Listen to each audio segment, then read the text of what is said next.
Hey everyone! So this little video will show you how to get your data into GeoGebra so that you can either analyze it or create some graphical displays or build some simulations. And so there's essentially two ways you can get your data in. You can copy and paste it into GeoGebra, or you can type it in manually. And I'll show you both of those quickly. So to get our data into GeoGebra, we need to enter the data into a list and spreadsheet page.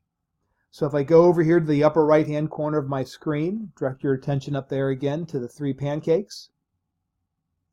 Click on those pancakes, and then scroll down to the View menu like we did in the second video, and click on the View submenu. And we would just like to make sure that the Spreadsheet button is clicked. So I'm going to click on that Spreadsheet checkbox. And once I've done that, I'm going to go ahead and click on the three pancakes again and put that away. And so I can maybe change the size of my spreadsheet if I'd like. And that's all pretty good.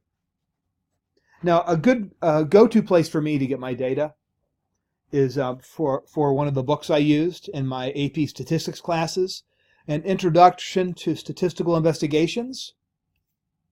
And so this website has a lot of good data sets on there. So if I go to the website,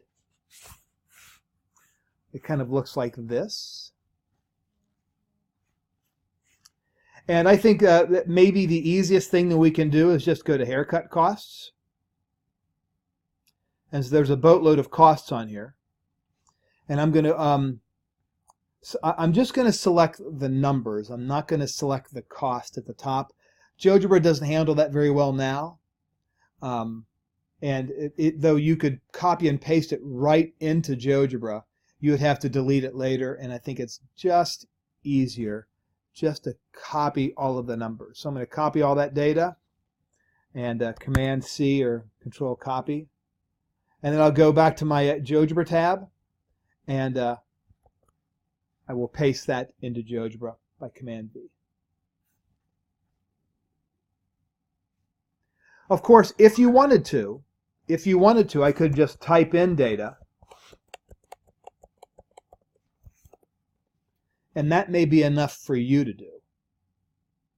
So it just really depends how much data you have and where you get your data from. So if I was using this in class and I was going to collect data from my students using, say, like a Google form, that Google form sends the entries to a spreadsheet, so I could copy and paste it from that spreadsheet if I'd like. So that's how you get your data into GeoGebra, and the next video will show you how we can turn this data into lists and actually do some operations on that data.